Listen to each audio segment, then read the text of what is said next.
सशक्त नमन करते हुए तथा इस मंच पर उपस्थित मुख्य अतिथि विशिष्ट अतिथि व मुख्य सलाहकार के रूप में सभी लोगों का आभार प्रकट करता हूं एवं भीम युवा संगठन की ओर से भी मैं सबसे ज्यादा आभार उनका प्रकट करता हूं जो यहाँ पर आए किसान, मजदूर, महिलाएं, बच्चे जिन्होंने अपने एक दिन की मजदूरी छोड़कर आए हैं।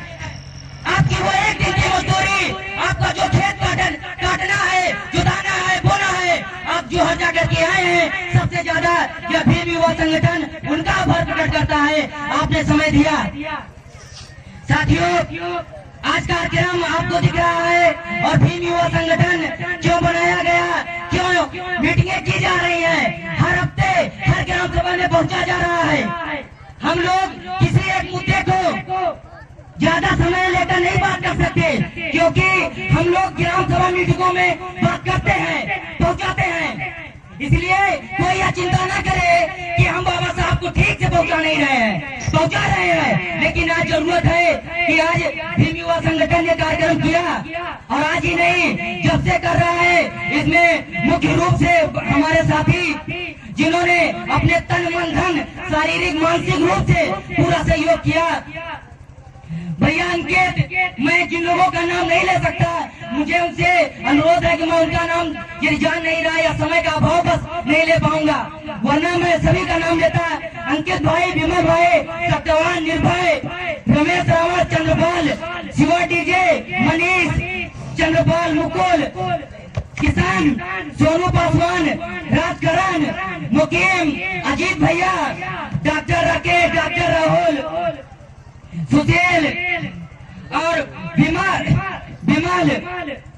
विजय, दीवान, सत्यवान और हमारे मुख्य रूप से जो कार्यक्रम के हम लोगों के दिशा निर्देशक हैं, जो हम लोगों को दिशा देते रहते हैं कि कार्यक्रम किस तरह किया जाए, कार्यक्रम में क्या होना चाहिए। आज हमें भूलना नहीं चाहिए कि आज संविधान दिवस है। संविधान दिवस का मतलब आपको समझना होगा। संविधान क्या है?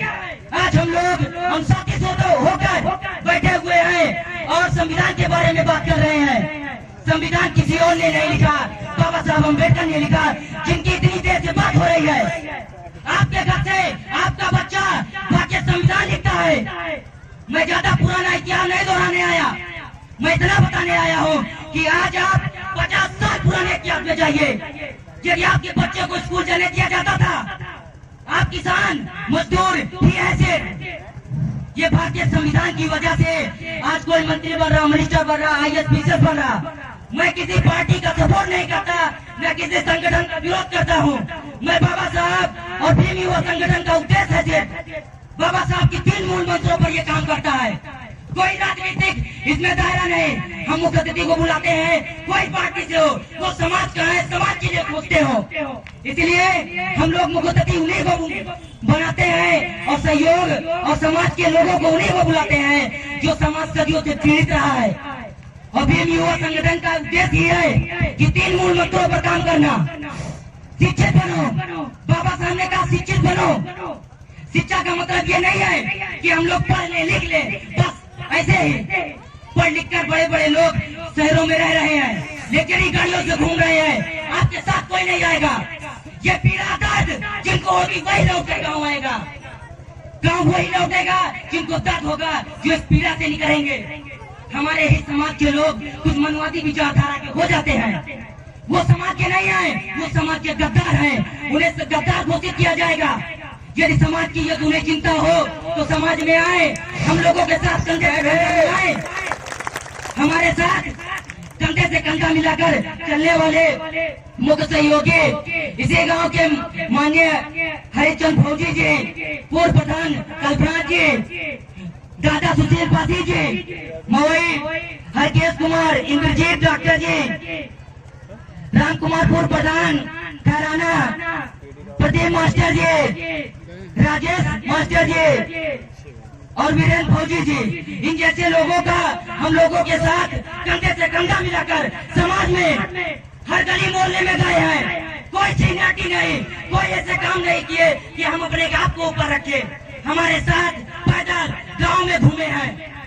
तो आज जो आप लोगों को दिखाया जा रहा है ये कोई दिखावा पर नहीं किया जा रहा है।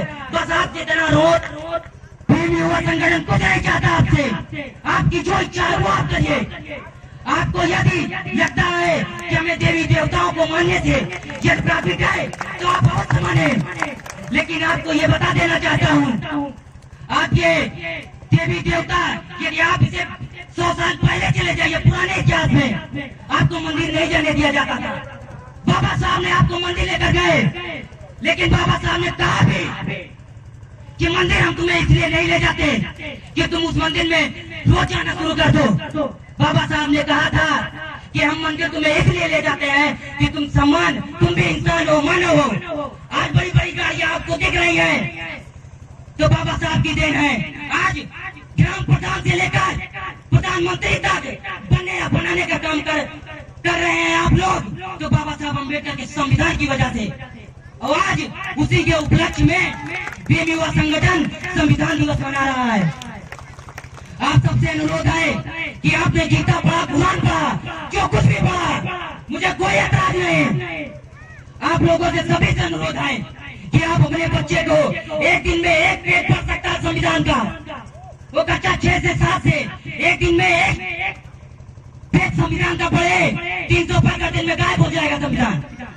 आप ये संविधान जान गए तो आप अपने माता पिता का सम्मान करना, अपने समाज को बढ़ाना और इसी तरह की चीजों को लगातार नियंत्रण भीम युवा संगठन रहेगा। और मैं सबसे ज्यादा आभार करता हूँ, मैं जिन लोगों का नाम नहीं लिया या मुझसे समय के अभाव बस नहीं ले पाया, मैं उनका भी आभार है और संगठन के लगातार जुड़े रहे, मैं उनका बहुत बहुत आभार प्रकट करता हूँ। साथियों, मैं अपनी 2 पंक्तियों को पढ़कर अपनी वाणी को विराम दूंगा।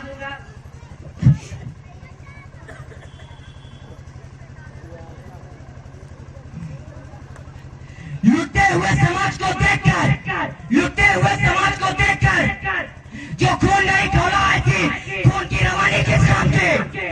लुटते हुए समाज को देखकर जो खून नहीं खौला ऐसे खून की रवानी किस काम की। जो अपने महबूसों के काम न आए ऐसी जिंदगानी किस काम की, ऐसी जिंदगी। अभी तो इस बार की असली उड़ान बाकी है, ये हमारी उड़ान नहीं है, ये भीम युवा संगठन की उड़ान है। अभी तो इस बार की असली उड़ान बाकी है, फिर तो इस परिंदे का इम्तिहान बाकी है। भीम युवा संगठन का अभी परचम लहराना बाकी है, सरकार अभी नहीं पहुँचे, बाबा साहब को पहुँचा देंगे। बाबा साहब क्या किए थे, अभी तो इस बार की असली उड़ान बाकी है, अभी तो इस परिंदे का इम्तिहान बाकी है। अभी तो हमने नांगा है समंदरों को, अभी तो हमने नांगा है समंदरों को, अभी तो पूरा आसमान बाकी है, अभी तो बाकी है। जय भीम, जय भारत।